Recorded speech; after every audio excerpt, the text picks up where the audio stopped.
Bonjour à tous. Rendez-vous ce jour, le 9 décembre à 18 h sur les chaînes TikTok, Facebook et YouTube pour aborder Mansa.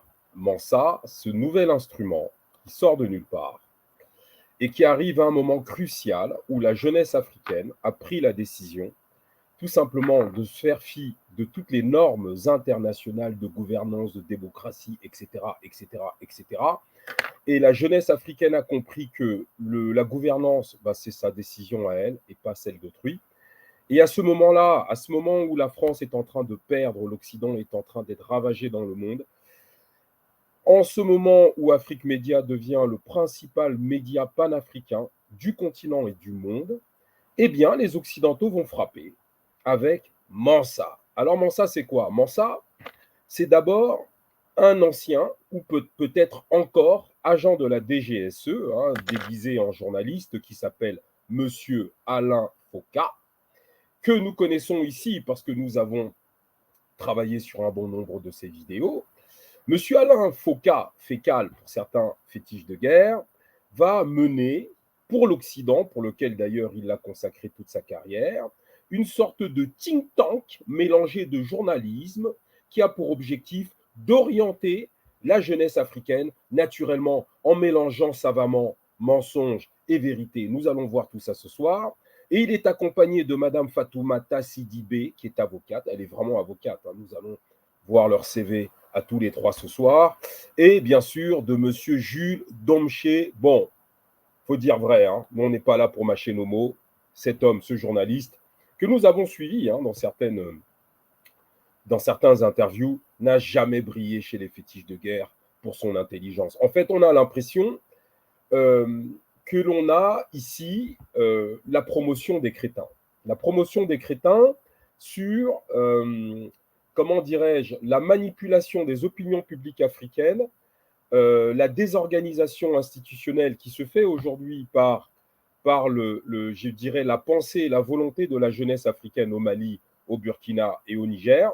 Et on a ces trois lascars qui vont aller en Guinée chez un putschiste dont nous trouvons d'ailleurs le comportement douteux, nous autres fétiches de guerre, celui qui a sa femme blanche là en Guinée-Conakry.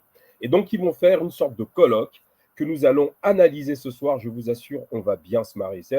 En fait, vous allez voir comment, comme disait Kate Brousseau en 1904 dans son ouvrage « Éducation des nègres aux États-Unis » que vous pouvez naturellement télécharger parce que c'est libre de droit sur la chaîne Telegram des fétiches de guerre.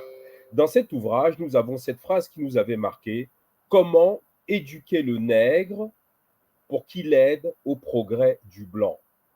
Et nous avons l'impression, ce n'est pas notre souhait, mais c'est l'impression que nous avons, c'est même la certitude, pour tout vous dire que nous avons, eh bien que ces trois lascars, voilà, sont là pour éduquer le nègre africain, le primitif, comme disaient d'ailleurs les Occidentaux, pour que celui-ci aide au progrès du blanc. Alors, quel est l'objectif de Mansa?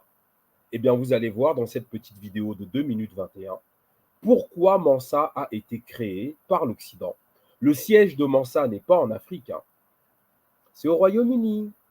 Eh oui, voilà. Bon, cette petite vidéo de 2 minutes 21 et on se retrouve ce soir à 18 h, heure de Paris, sur TikTok, Facebook et YouTube, naturellement. Je vous conseille plutôt YouTube, d'ailleurs.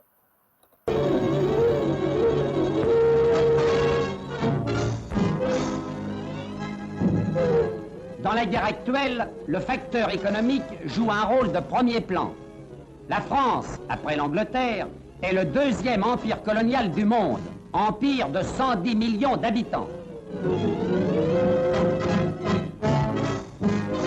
Monsieur Georges Mandel, ministre des colonies, a déclaré, parlant de nos possessions, un élan unanime. Les colonies apportent une coopération enthousiaste à la France en guerre. Sa guerre est la leur. Une guerre sainte pour la liberté, pour la dignité, pour le respect de la personne humaine, et en vue d'en hâter l'issue, elles envoient la métropole avec d'importants dons en argent, toutes les matières premières, tous les produits alimentaires dont elles n'ont pas absolument besoin. Elles lui offrent plus d'hommes qu'on a été en mesure d'en prendre jusqu'ici.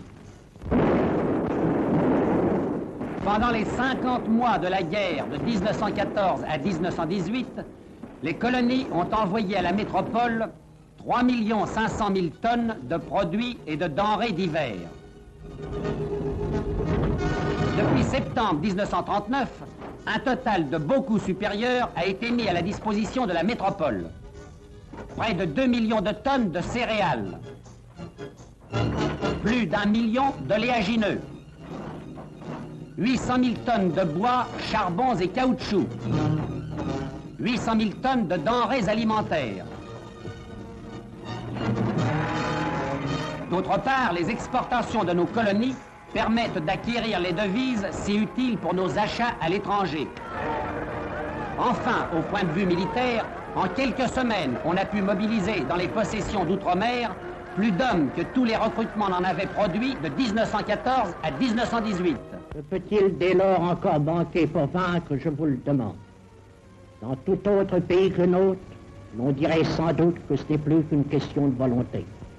Mais la France, elle, la France de Richelieu, de Danton et...